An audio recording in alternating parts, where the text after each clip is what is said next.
Hi friends, ఈరోజు వంకాయలో కొత్త recipe అన్నది నేను చూపించబోతున్నాను. వంకాయ కర్రీ కానీ ఫ్రై కానీ ఇష్టం లేని వాళ్ళు ఇలా చేసుకుంటే ఖచ్చితంగా ఇష్టపడతారని నేను అనుకుంటున్నాను. నెక్స్ట్ ఇదైతే రసం పెట్టుకున్నప్పుడు మనం ఇలా చేసుకుంటే చాలా టేస్టీగా ఉంటుంది అండ్ చాలా బాగుంటుంది కూడా. దీనికి కావాల్సింది ఏంటంటే వంకాయ రుచికి సరిపడా వంకాయని 4 సైడ్ కట్ చేసి మంచిగా వాష్ చేసుకొని రుచికి సరిపడా సాల్ట్, కారం, గరం మసాలా అండ్ అల్లం వెల్లుల్లిపాయ పేస్టు, లైట్గా నిమ్మకాయ పిండి మంచిగా అయితే మ్యాగ్నేట్ అయితే చేసుకోవాలి. నేను అవన్నీ వేసేటప్పుడు వీడియో తీయలేకపోయాను, ఏమనుకోకండి. ఇట్లా మ్యాగ్నేషన్ అంటే మీకు ఆల్రెడీ తెలుస్తూనే ఉంటుంది, సో అందుకని నేను ఇలా చూపించేస్తున్నాను.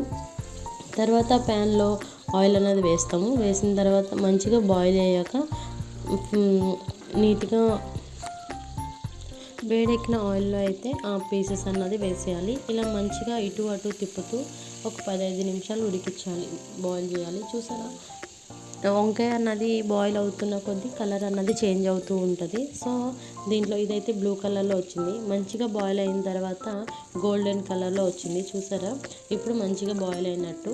అది మంచిగా బాయిల్ అయిన తర్వాత ఒక ప్లేట్లోకి తీసుకొని వేడి వేడి రైస్లో అండ్ రసం పెట్టుకొని తింటే సూపర్గా ఉంటుంది.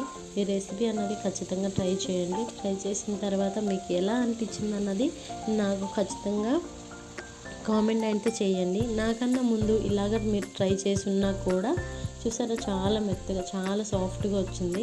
మీరు ఇలా అంతకుముందు కూడా ట్రై చేసి ఉంటే కనుక తెలిసి ఉంటే నాకు అది కూడా మెసేజ్ చేయండి. మీ ఊరు నేమ్ కూడా మెసేజ్ చేయండి దయచేసి. నా వీడియో నచ్చితే కనుక లైక్ చేయండి, షేర్ చేయండి. వీలైనంత మందికి షేర్ చేయడానికి ట్రై చేయండి. మీకు అదేం ఖర్చు కాదు కదా, సో జస్ట్ షేర్ నొక్కితే పోతుంది. అండ్ మన ఛానల్ని సబ్స్క్రైబ్ చేయండి. Thank you guys.